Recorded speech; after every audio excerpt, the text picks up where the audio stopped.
Welcome to What is Going On's Truth in Medicine show. Each month, broadcaster, author, and media consultant Sandie Sedgbeer and naturopathic medical doctor, researcher, and global health educator Dr. Donese Worden bring you the latest news and research from leading-edge science and new integrative medicine to help you outsmart cancer, chronic disease, aging, and more. Here's your hosts, Dr. Donese Worden and Sandie Sedgbeer. Hello and welcome back to the Truth in Medicine show. It isn't often that you come across a book about science and medicine that reads like a thriller, full of revelations and cover-ups, amazing highs and heartbreaking lows, blind alleys and striking moments of discovery, and a truly exciting ending. But tonight's guest, science researcher and author Travis Christofferson, has pulled it off. Yes, he has, Sandie, and I'll tell our listeners a little bit about Travis. He is a graduate of the Montana State Honors Program in Molecular Biology, and his graduate research in bioremediation and cancer theory culminated in a master's degree in material engineering and science. And as that science writer and author, his groundbreaking book, Tripping Over the Truth, The Metabolic Theory of Cancer boldly challenges our current understanding and treatment of mankind's most feared disease. And when I read Travis's book years ago, I was immediately lecturing at a medical conference. I think it was in Reno, Nevada, and I saw that he was attending the conference. And I had my groups that had brought me to that conference say, you go find Travis Christofferson so I can meet him. Since then, I've come to know Travis's intellect, his integrity, and we even have some collaborations now in helping cancer patients. Welcome, Travis. Thank you. It's great to be here. Travis, your book, Tripping Over the Truth, I mean, it challenges everything that we thought we knew about the disease, and it's suggesting that the reason for the failed war against cancer stems from a flawed paradigm that categorizes cancer as an exclusively genetic disease. So tell us, how is it possible that we could have mischaracterized the true nature of cancer? That's a great broad question to jump into it. and you know, I think those things, Sandie, when you look just at the way history unfolds, especially science, right? It's a very sort of sweeping, broad, long-term thing where there's no like sudden epiphany moment where we say, oh, we got this wrong.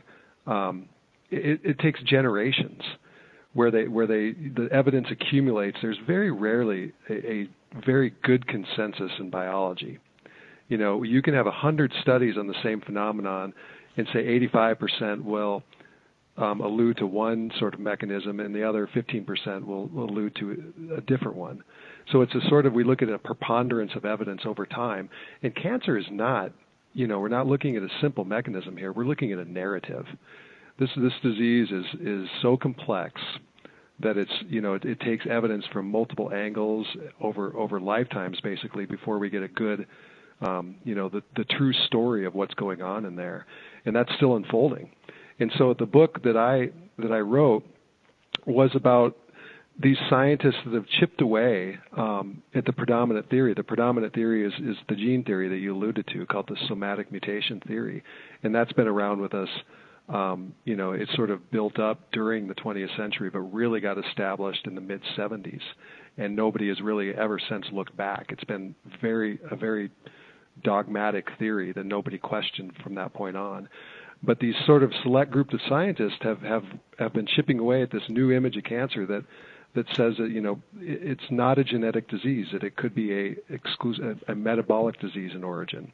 And that was what my book was about. And it's you know, it's got that sort of scientific kind of investigative mystery story quality because it's still unfolding and there's still, you know, this controversy going on. But I think that it's coming to a point where there's enough luminaries in the field that are questioning the gene theory that I think it's at a tipping point now. I think it was interesting, Travis, that when I was lecturing at Society for Integrative Oncology this year, I was sitting next to, after my lecture, I was sitting next to an oncologist from one of the major institutions, and I said something about the metabolic theory of cancer, and she said, "What is that?" And I explained it to her, which I want you to explain to our listeners, and she said, "Well, that makes perfect sense. Why have I not heard of this?" So that's why we're doing all these shows, and that's why we're doing everything that we are doing. But let's let you tell the listeners, what do we mean when we say it's a metabolic disease? Right. You do okay. a great job of explaining that. Yeah, so I guess the good way to start is with the contrast, with what the disease is characterized as now, which is a genetic disease.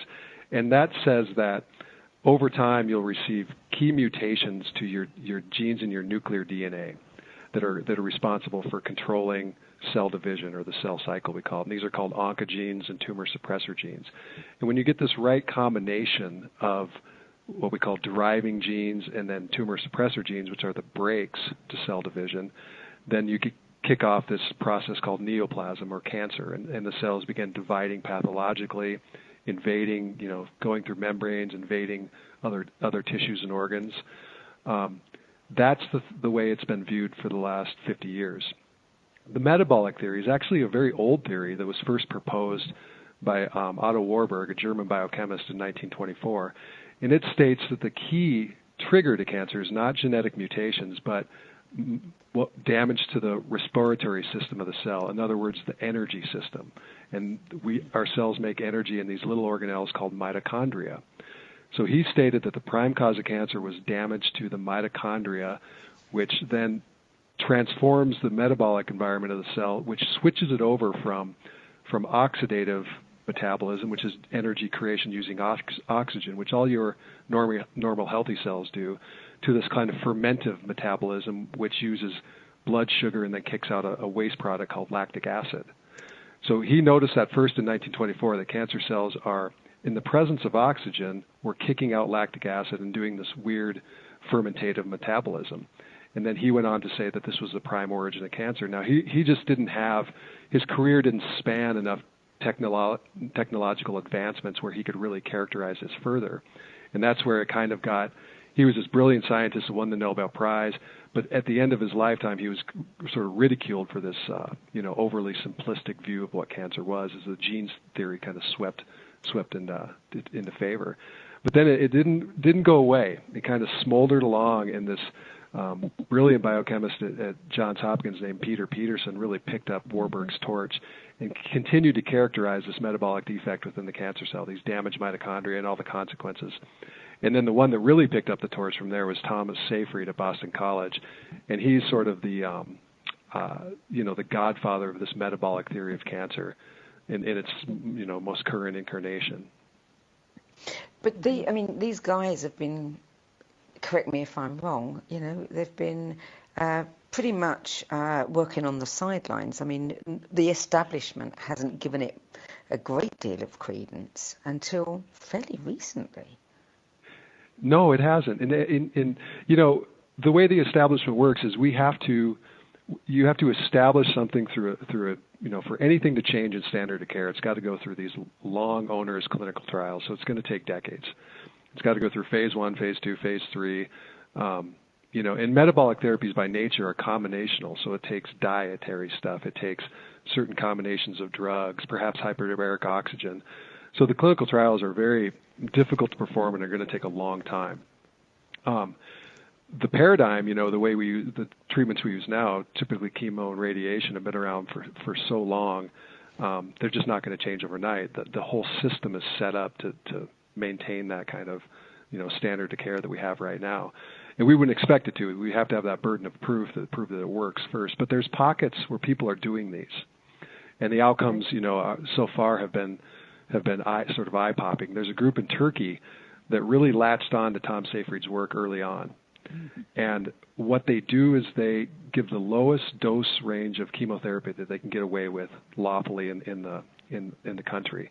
So there's a certain dose range of chemo that they have to use. They use the very lowest dose that they can. And just step back one second. This whole idea of metabolic therapy is that we the way we treat cancer now is extraordinarily caustic and inflammatory, right? We do these needle biopsies, we irradiate, we give chemotherapy. All these things are toxic, they're inflammatory. We don't consider that. In the basic biology of the cancer cells, this is what's driving the disease, is this inflammatory process. And kind of an interesting clinical, or it's a retrospective trial to sort of allude to this, is this grad student looked at the data on women that had breast cancer, and he noticed that after surgery, there's a certain percentage of recurrence, right? And what happens when you do surgery is you create a wound, and so the immune system goes to to the wound. The platelets release all these growth factors, and that's what drives cancer. So that he noticed that the women that got just a $10 shot of this non-steroidal or anti-inflammatory compound during the surgery, it's called Keralac, looked at their data, and they had a 75% reduction in recurrence after surgery.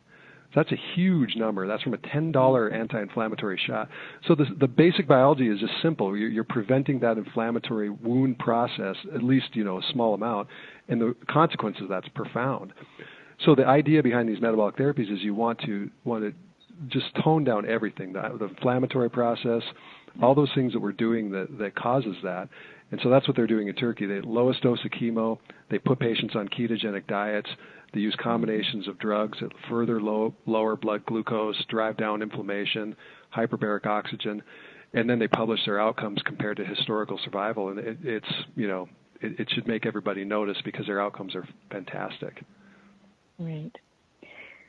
Well, Travis, still tell us too, though. I mean, you and I are collaborating next week on a big center and a research center, and you've got some things going with the group of Care Oncology, where we are starting to collaborate with some of the traditional oncologists with some of these therapies in this country.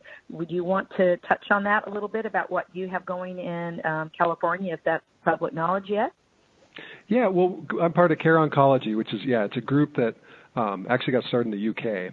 And they're again, they're part of the Seek Pharmaceutical Group, and they're another group of guys that really got turned on to Tom Seyfried's Metabolic Theory of Cancer and looked at it from that angle and what treatments were available to us right now that that address that and could be used adjunctively, not to compete with standard of care, but that we could help enhance it. And they developed this combination of 4 common medications, repurposed drugs, that sort of, act under these metabolic pathways, and started treating patients back about 5 years ago. And then the idea was to collect clinical data as we went along. And they have it's been submitted to a journal right now, the trial on GBM, glioblastoma. When you add these 4 drugs to standard of care, you see a doubling in overall survival, just from 4 simple common drugs that affect, metabolic processes. So I'm involved in that. For our listeners, glioblastoma is one of the fastest growing, horrible tumors that you can get. It is a brain cancer. So when you can make a change in that, that's a big deal. It's a monster. It's the one that took John McCain. Yes. Yeah. Right. Yeah. Yeah. And the way we treat it now, it's amazing. It hasn't changed for so long. It's temozolomide. It's a common chemotherapy, and then radiation, and surgery. It's all the same sort of paradigm that hopefully we can kind of step away from. Right. Right. But how far are we away from stepping away from that? Unfortunately, probably a long time, Sandie, because we have to perform those. The trial that has to be done is, you have to do standard of care, and then you have to do standard of care with metabolic therapies, and then the dream trial is to have metabolic therapies on their own and compare them head to head with those other ones. And then once you do that in a large trial and you can prove it definitively, then the paradigm will change. So what is that in terms of years, Travis? Oh, we like Dr. Worden and I are doing our best to speed this up, but right. Optimistically it could be, because GBM is such a fast-moving cancer. You could perform that trial relatively quickly, but it takes so much money, and then organizing with the centers and all that. It takes somebody with a lot of money and the right motivation, and then we can get it done. But for our listeners to know, though, I mean, that we're talking about moving the mountain of the paradigm to change, but these therapies are available now. Both Travis and I we have resource consultations. We have patients that come and we can say, you can work with your traditional oncologist, or if they've been given up by the traditional oncology and they say we're done, we can help guide them. Some of these therapies are things that patients are doing now. My patients, and Travis's, that we can see the tumor shrinking. We see clinically these things working. So it's not that we have to wait until the paradigm changes. We have clinical trials that they can go into, and then they can even start some of these therapies no matter what else that they are doing, the ketogenic diet, hyperbaric, the things that we're talking about. So the good news is that we are guiding patients right now. And the other good news is that in standard of care, that means, moving that paradigm, most of the time, once you have proven the efficacy and the safety of something, it's still a minimum of 11 years after you prove it before it becomes standard of care. And we're not waiting. We're not waiting. We haven't waited. We are utilizing things that are helping patients right now. And we're not waiting that 11 years. We do want to go and change the paradigm. That's why we're doing the work that we're doing, to be able to everyone's standard of care will change. But in the meantime, we are helping now. Yeah, and you see that, Dr. Worden, don't you? You see yes.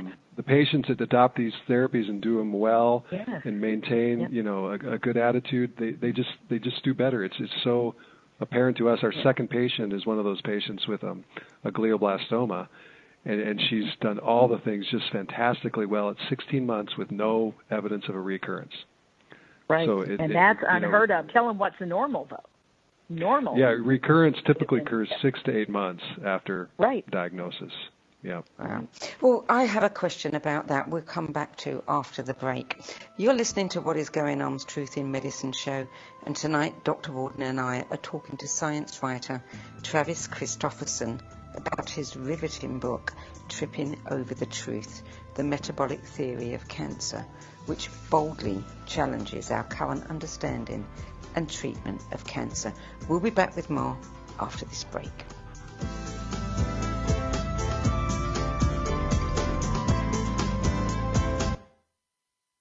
The future of Internet radio is here. OMTimes Radio, IOM FM. Change and growth are part of natural life and also part of your spiritual life. Everyone needs support and guidance, especially during life passages. Upgrade yourself with the OMTimes Experts program. With OMTimes Experts, you have access to the best intuitive coaches, spiritual teachers, counselors, astrologists, and oracles. Our team was carefully selected so you can trust. Find out more at experts.omtimes.com. More than 24 million Americans have an autoimmune disorder, and that number continues to grow. I'm Sharon Saylor, and I'm one of those 24 million. To put that number in perspective, cancer affects about 9 million and heart disease up to 22 million. That's why I've brought together top experts and those thriving regardless of their diagnosis to bring you the latest, most up-to-date information. Join me, Sharon Saylor, Friday night, 7 p.m. Eastern, for the Autoimmune Hour on Life Interrupted Radio to find out how to live your life uninterrupted. Some knowledge belongs to us and us alone. The way our girlfriends walk, talk, touch their hair.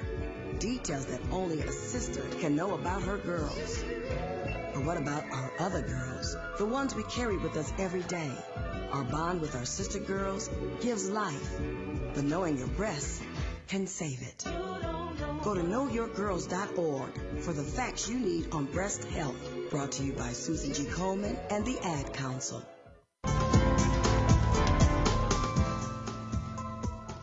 Welcome back. I have a question for you both, leading on from where we left off before the break. You were talking about the work that you're doing and that people can have access, to some of this now and to clinical trials. But, is insurance covering it? Is this only for people who can afford special treatment or to be able to go to, travel around to certain clinics where it's available? The good thing about these, Sandie, number one, if you're relatively well-versed, curious, and have the time, ketogenic diets, you can learn a lot on your own. It's a diet. To do it really, really well, though, it is a tricky diet, and it helps to have, obviously coaching, and there's people that do that, and it's not terribly onerously expensive. And the metabolic therapies, the medications that we're talking about are generics. So they're literally, the ones we use are about $60 per month. So it's kind of fortuitous that the first sort of wave of these, treating cancer metabolically, it's very cheap and reasonable, and so it's accessible to everybody. Typically, off-label stuff like that is not covered by insurance. Sometimes a few things can be, but for the most part, it's not. So, it's interesting that ketogenic diet has become really big, not just relating to cancer.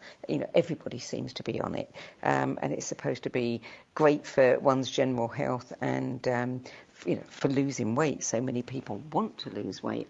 But how does it actually work with cancer?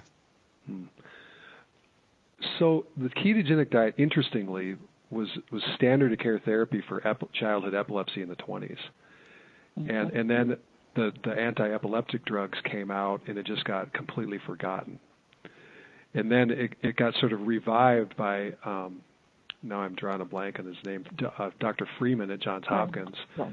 And he was doing it just, treating patients kind of quietly on his own and getting these enduring remissions when they were responding to medications.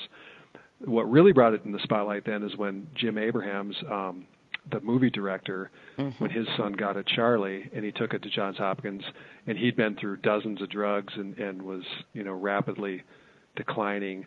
They put him on the ketogenic diet, and he immediately stopped having seizures. And Jim was so befuddled and confused and angry by this that he made the movie First Do No Harm with Meryl Streep just to sort of make this, public knowledge known. How could this therapy that's basically free, that anybody could have access to, was not known? He found it in the back pages of a textbook he just happened to grab when he was in the library, desperately looking for anything to help his kid. So it's been around and it's been known for a long time.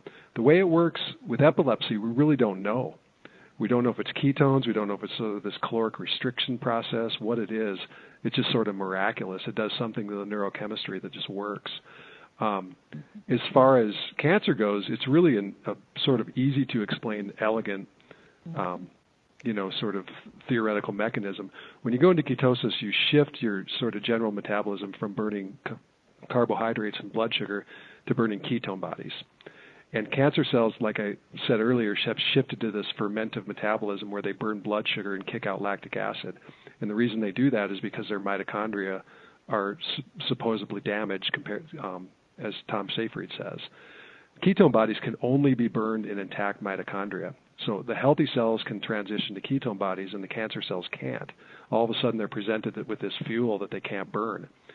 So it makes this sort of, this beautiful therapeutic differential that we always look for, where healthy cells are made more robust and healthier, and cancer cells are made weakened and made more vulnerable.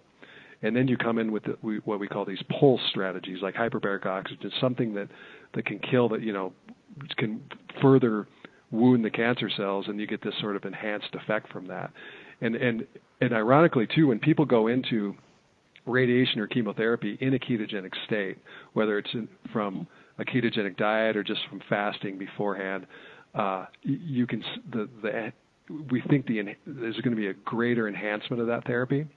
You're going to get a greater output, and they're starting to have the data that really alludes to that.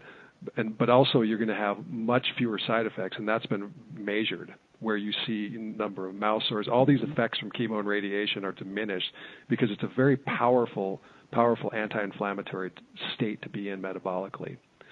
So that's kind of, the way you look at it from that basic biology standpoint. Does this mean that ordinary people who are on a ketogenic diet, not necessarily a clinically monitored one, but a ketogenic diet, are actually safeguarding themselves against cancer? Those experiments would be hard to do. That's theoretically, hard to do, theoretically, yes. And because when we look at, we know that the cancer rates are higher in type 2 diabetics. And that's just the progression of this sort of metabolic derangement where you lose insulin sensitivity. The ketogenic diet, you go back to this state of being not needing insulin as much, and all these things. What happens when you're on a ketogenic diet is you kind of naturally restrict calories, and we've known for a long time that caloric restriction is incredibly healthy to the whole biology of our bodies. It extends lifespan, prevents all sort of neurodegeneration, all these things. So yeah, theoretically the answer to that would be yes, but I think those studies would take a long time to really bear that out. I think just remembering, for our listeners, is that we all have cancer cells floating around in us. Whether we have a tumor growing or not, we all have some potential there. And so what I have my patients is cycle, even if it's just a few times a year, to get into a ketogenic state. They like it. They lose a little weight, and I say potentially help maybe decrease some replication or some what we're trying to do is starve out any of those cancer cells. And when you get a PET scan and it lights up, that's just the example, and that's the Warburg effect that Travis was talking about. What do you think it's lighting up from? When they put the sugar into your vein, into the blood, it goes to where the cancer is, and that's why it lights up, because cancer loves sugar. We've got to remember that and know that we can't make a lot of medical statements or claims at this point, but we know certain things, and so how could it not be helpful to us in many ways? Neurologically, cancer, weight loss, all of it.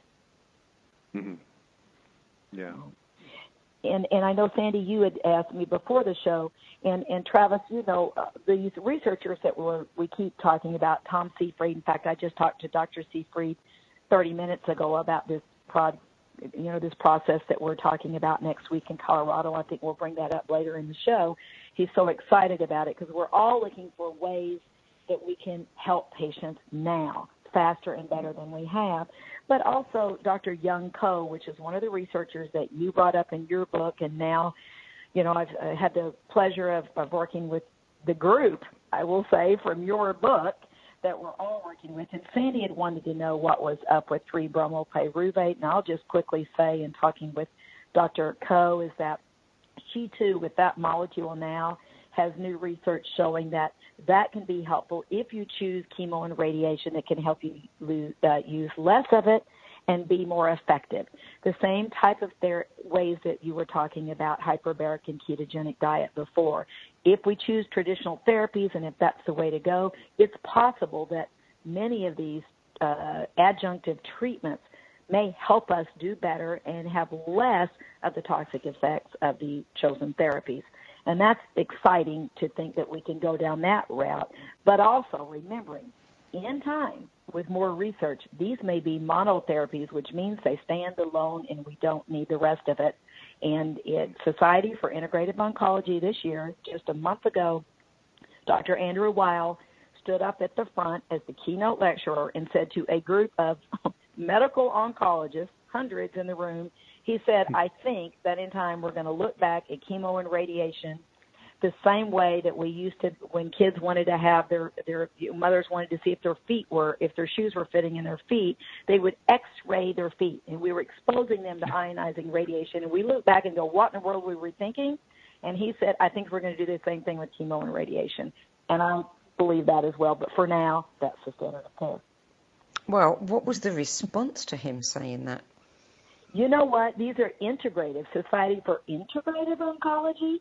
So there's a little pushback. There's a little bit of the hands in front, because that's how they are treating patients now. But they are open to listening, and they understand the mind-body section, at least that. They're very open to meditation and to, yoga. They love that piece. But when we start talking about these other therapies, it's a little more turf-oriented.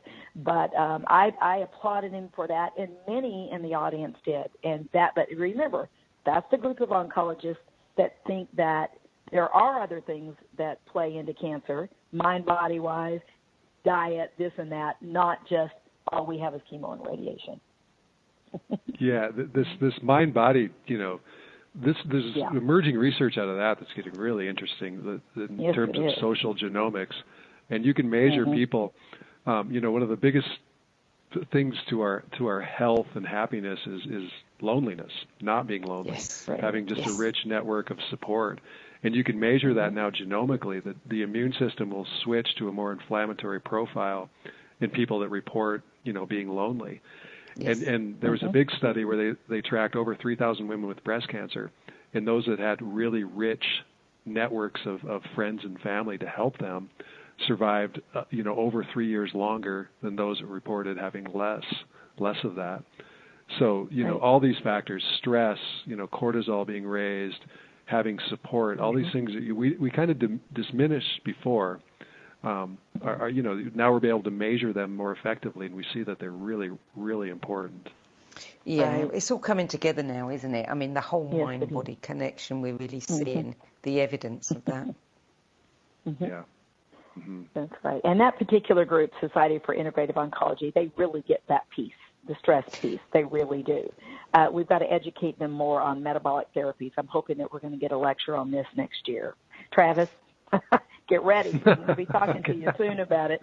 We have to put together an abstract and get it. I will say this. They let me talk about homeopathic injections this year for liver and gallbladder, because they're always saying, how do we keep those going during chemo and radiation, right? That's usually many of the times why they have to stop, because of that organ shut down. And so they were interested that I had something natural and had data on it for these injections. So they let me talk about homeopathy. So I really believe we can get a metabolic lecture going.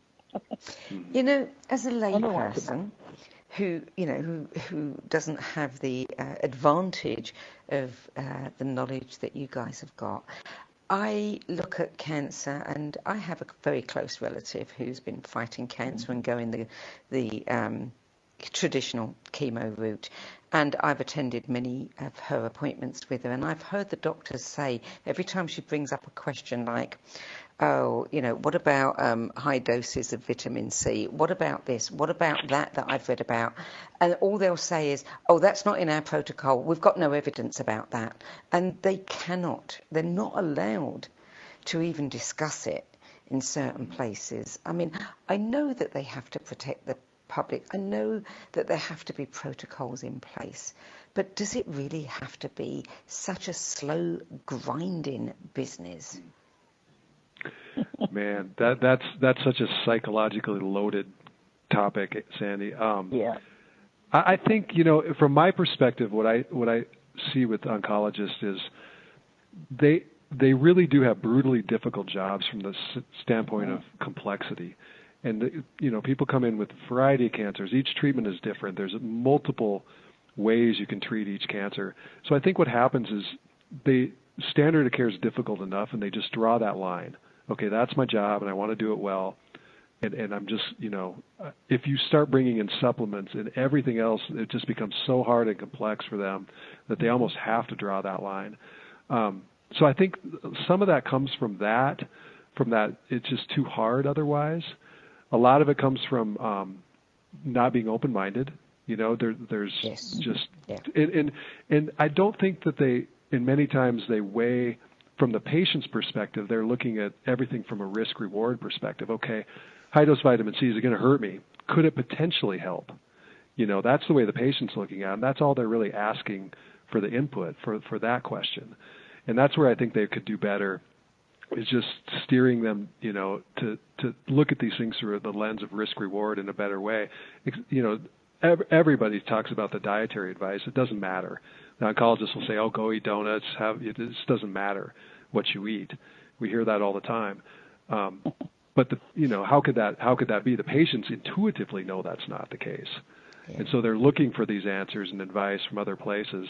And I think in the end, we'll need a new branch. We'll need a branch of metabolic oncology, to help out. And you look at sort of the history of medicine, and we always really emphasize the self-sufficiency of the doctor's intuition above all else. What happened, though, is the complexity of medicine has outstripped the human mind's ability to do it effectively alone.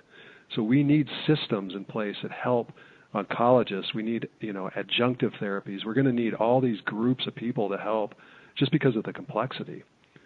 Is that your feeling too, Dr. Worden? Right, exactly. And that's why we're bringing together our group of metabolic, Dr. Seafried, yourself, me, Dominic, Dr. D'Agostino, Dr. Coe, Dr. Elliott. These are people mentioned in your book, and we are getting together in Colorado next week for a summit. And I was talking to Dr. Seafried today, and, we all agree we come up with our own types of protocols. Right now, I have oncologists that will say, Dr. Worden, I want to send a patient to you for vitamin C IV.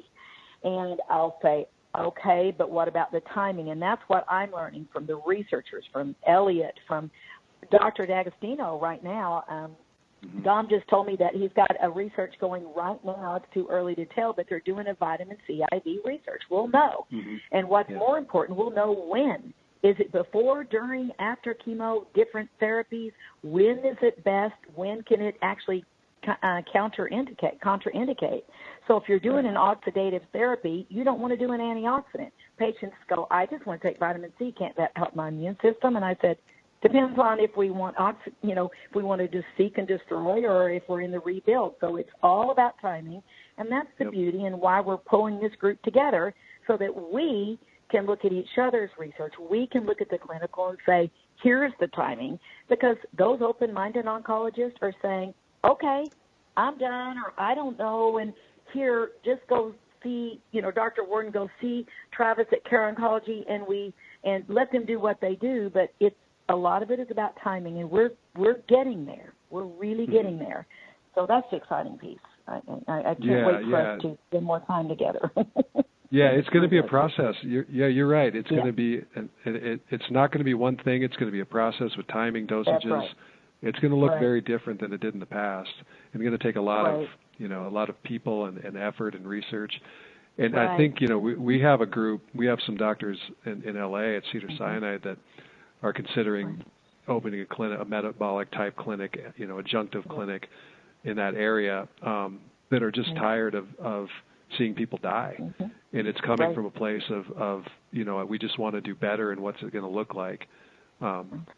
So it depends on the individual. I think that there's a lot of open-minded oncologists out there that are ready for something like this. You're listening to What is Going On's Truth in Medicine show. I'm Sandie Sedgbeer, and this month Dr. Donese Worden and I are speaking with science researcher Travis Christofferson about his book, Tripping Over the Truth, which explores the new metabolic theory of cancer. We'll be back with more after this break.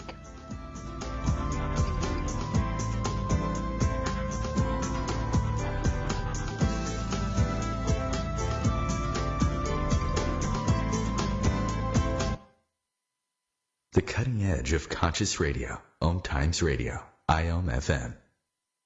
Being a radio host on IOM FM allows you to build your show on a rich platform with the power of the internet to fulfill your outreach goals and connect with a very specialized and global online audience, unlimited by time and distance. OMTimes Radio will provide you with web relevance, a recognizable conscious brand, and with the standard of excellence that has accompanied every single OMTimes endeavor. Host your show with OMTimes Radio Network. My name is Victor Furman. Some call me The Voice. I've always been fascinated with human nature, spirituality, science, and the crossroads at which they meet. Join me Wednesdays at 8 p.m. Eastern on OMTimes Radio, and we'll explore these topics and so much more on Destination Unlimited. It only takes a minute to find out if you may have prediabetes, and you can do it at doihaveprediabetes.org. But you're probably not going to, are you? Kids, work, listening to the radio. You're busy, which is great because busy people can't get prediabetes. Oh my, I read that wrong. They can. Should have worn my glasses. So visit doihaveprediabetes.org and take a short test, because prediabetes can be reversed. Brought to you by the Ad Council and its Prediabetes Awareness Partners. Welcome back. Travis, Dr. Donese, tell me more about what's happening in Colorado. It sounds really exciting and incredibly hopeful. I am so excited about it, and I think all of us that will be there are excited about it because we really want to realize this dream of a foundation, and Travis has foundations. Everybody's got a little bit, a large foundation where we're collecting monies for research on these metabolic therapies, but also a clinic where we can actually start the therapies instead of right now when patients call me or they talk to me, then I have to find a hyperbaric somewhere near them. I have to find a doctor that's willing to do this. I have to find somebody to help them with ketogenic. We'll have an area where they come and they stay and they heal, and they can do the therapies, learn it, and do it. So a healing center, also a research center, because a lot of the alternative places or clinics, they say we can heal you, we'll do vitamin C IVs, we'll do this, and they're not collecting the data. And that is not the way it should be done. We really want to do it correctly, scientifically, collect the data, and do everything by the book, so to speak, but open it up where we can start helping people. And we want to realize the dream with tremendous talent. So if you read Travis's book and you read the people in the book, there's a few people outside of the book now because they've come along since then, but they are going to be part of this summit. We're going to sit in a room. We're going to be together for 3 days, and we want to come with creative ways to collaborate with one another, with the universities, with the researchers to bring this forward. So it's very exciting, and I'm just so appreciative that all the researchers are coming. And I talked to Dr. Seyfried, and he says, well, usually you start with the clinicians or you start with this or that. And I said, no, where do you think we get our ideas? Where do you think that, we are getting our protocols? It comes from the researchers. And so this whole concept is starting with the researchers in the metabolic theory, getting them together. How do we support them, and how do we push this forward? And we already have entrepreneurs on board. We've got people who want to fund. It's going to push it faster than it could have gone individually with those of us just trying to help patients one at a time, with their particular cancer. So I'm very excited, and we know the problem. We have some solutions, and when we put our heads together with this tremendous talent with the intent of individualized medicine, one person, not just a protocol, everybody gets the same thing. No, what does that patient need in that moment? And we all, by the way, understand that and believe that, all the researchers and everybody that's going to be there. So we're ready to play big with luminaries to bring this forward. So can you clarify for me? Yeah, can you clarify for me? This is a research center. Is it also a treatment center? Yes, it is both. It'll be right now we're believing that the research part will be a nonprofit that funds the research portion of this, but it will be a clinic where patients come to have treatment. Not only that, they will be able to stay. It's a destination in a beautiful, beautiful area where they can come, and we're doing the mind-body therapies. We're helping them with that stress. We're helping them with those pieces, not just the physical therapies that need to go on to help them as well. And above all else, helping them make their decisions in the right mindset, out of fear, out of hurriness. What are their options, and how do they make their decisions of how they want to treat their diseases? Wow. So that's pretty revolutionary. It is. I mean, everybody's doing it on a small level. Every physician that wants to do this. I mean, Travis has a wonderful Care Oncology has brought their therapies here, and I've referred patients to Travis's group. When they have certain types of cancer, I say, you know what, this is where I think you need to go. They're going to do chemoradiation, and they may fit within Travis's protocol, right, that what they have going on. There's others that have been cut loose from the system. We've done all we can do, or others that say, I don't want to do that. Or they say, what can I do in conjunction? And then I'm having to, one patient at a time, try to take them through and help them, and I'm doing it. But this is going to be big. We can help many, many people. And all the researchers, and Travis, you do too. You guys get calls. You're not clinicians, so you can't treat them. So you're getting all these calls for where do we get these therapies, and so this will be a place where we can help them, more of them than I can one at a time, find where they need to be and how they need help and where they should be going. Yeah, it's always been pieced together. You're right. You learn about the diet here. You have to figure out where to get hyperbaric oxygen if you want to do that, and all these things. And then the Turkey model, it's called chemothermia in Istanbul. They really put it together in one spot, and then we see the potency of that.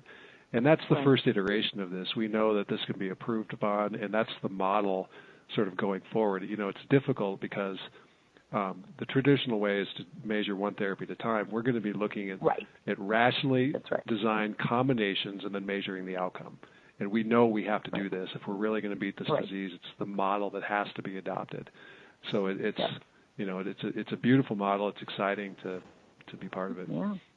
And it's not just one treatment, Sandie, right? It's not one treatment. Yeah. It's going to be a combination of treatments, individualized. And when you get these minds together with their research, with their different therapies, and Tom and I, Dr. Seifried and I were talking about it today, we'll figure this out. We're going to know exactly what to do. Right now, we're doing the best that we can. Is the ketogenic diet at the basis of all of it, or is that only one part of it?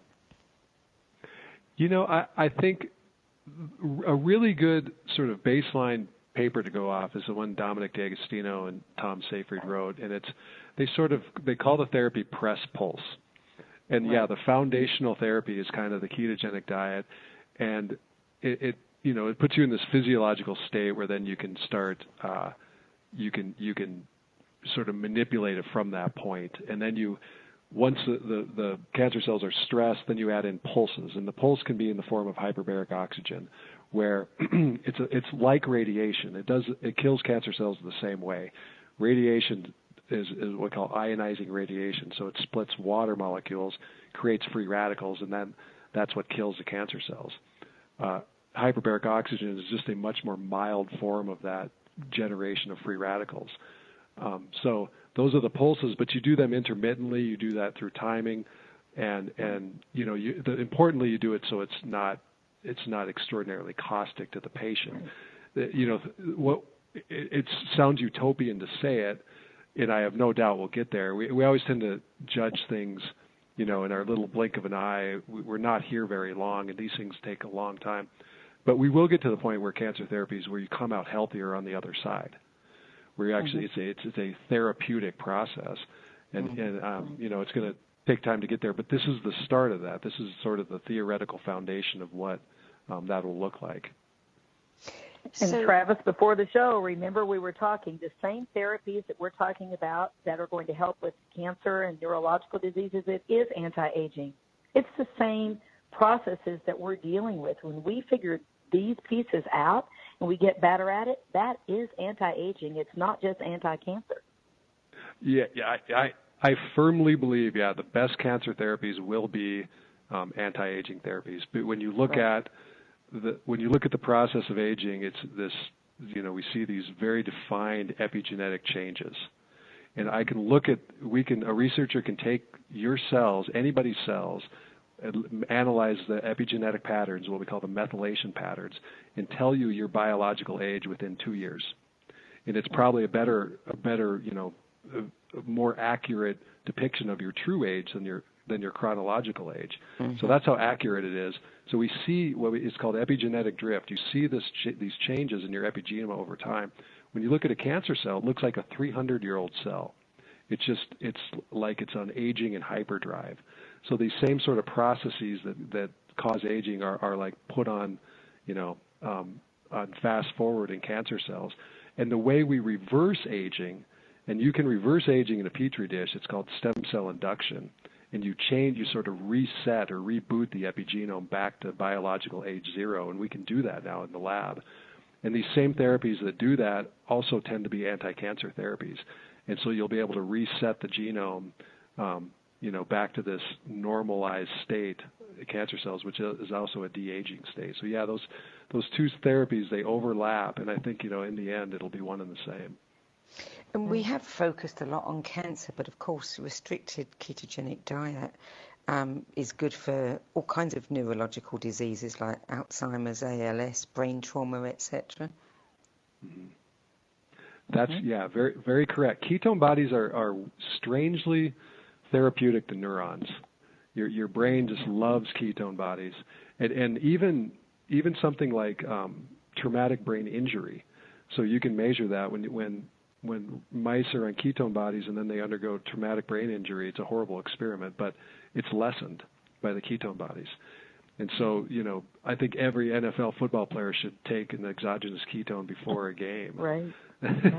But yeah, they're incredibly, they're incredibly sort of restorative for neurons. So that brings up. We had Sandie, whenever we were talking about the research center, people were saying, "Well, they're going to be my studies, they're going to be this and that," and I told them, I said, "There's a way of researching in a beautiful way, like Young Ko."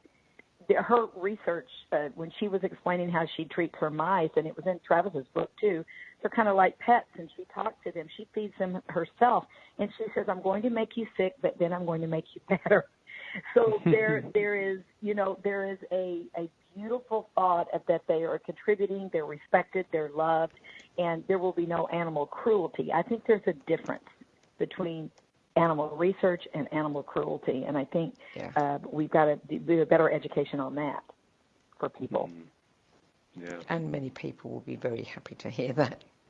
Right. So another question I had was, and I hope I'm not going off-piste here, but we've talked a lot about the ketogenic diet. There's a lot of products around that can instantly, create ketosis, powders that you can take, etc. Are they as effective as actually doing the diet itself? That's a great question, Sandie. and that'll take time to figure that out. I would say that intuitively, no. I think that the benefit you get from the ketogenic diet is a lot of it is because you sort of, when you eat a high-fat diet like that, it changes there's factors that come into play that suppress appetite, and so you sort of naturally caloric restrict. And so some of the benefit may not just be from the ketone bodies by themselves, but from this sort of calorically restricted state that you're in. And who knows? I mean, we try to figure out these mechanisms and extrapolate outward and predict biology, but we're so complex that it's so difficult to do that. We know that these caloric restriction methods work and they're incredibly restorative, and that's kind of the fundamental basis behind the ketogenic diet. Sandie, I'll say some of those products, some patients, because of their blood sugar, because of other things and their stress levels, it's hard for them to get into ketosis as high as we'd like for them to be. So that's where sometimes those can be aids to help. But I'm with Travis. You need the high fat. There's other things that go along with the caloric restriction that I think the diet is the best. But I think we'll get better, and I know that Dominic D'Agostino is going beyond the ketone salts, going into esters. I think we're going to have some aids that help us, but we can't ever get past the fact that our diet, we are what we eat. We are. And that food is critical. And it won't be just a product that we take, and then we can eat whatever we want. Well, we're almost out of time now. One last question. As people who are at the edge of this cutting-edge research and breakthrough, these protocols, etc., are you glimpsing some potentials for other things that could come out of this that you haven't mentioned, that you're not necessarily focusing on right now, but give cause for great excitement? Oh, man. You want me to take that, Dr. Worden? Yeah, go ahead, Travis. Yeah, and it's got to be brief, Travis. That's another very brief, but I just what I touched on earlier, we can take a 90-year-old skin cell and add a combination of small molecules now and turn that cell into a stem cell and then turn it back into a skin cell, and that biological round trip will completely de-age it from a 90-year-old cell to biological age 0. So it's entirely restored. Mitochondrial function is brand new, telomeres lengthen, and I there's no reason to think that we won't be someday able to do that in vivo and sort of restore our stem cell population. So I know it sounds science fiction-like, but the basic science is there, and it's easy to extrapolate that outward. Yeah. Wow. That means any and all things, Sandie. Any and all. Can I sign up to be your guinea pig? Yeah, we've got a new, I will say, and Travis, I haven't talked to you about it yet, but there is a new even skincare line where we're starting to do some types of things like that just to see what we see, but we think we're pretty excited about it. So we want to look as good as we feel, and we want to slow down the aging process so that now, as spiritual, wonderful beings that we are, that we can do the work that we are here to do and not be sick and not have our lives cut short, but to be able to do the work, the good work for the humanity, and be able to do it. So that's the big purpose here. It's not just to look good and feel good, but we've got work to do. Yeah. Well Travis, said. Thank you for joining us tonight. Thank you for writing the book. I tell you, it truly is one of the most exciting reads that I've had in a long time, and I encourage everybody to get it. That's right. Thank you, Sandie. So good luck, and come back and tell us, about the next step. I look forward to it. Thank you. Okay. Well, Tripping Over the Truth, The Metabolic Theory of Cancer is available on Amazon and can be ordered at your local bookstore. For more information on the topics discussed tonight, visit www.foundationformetaboliccancertherapies.com. I'm Sandie Sedgbeer. And I'm Dr. Donese Worden. Thank you for joining us. We'll be back next month.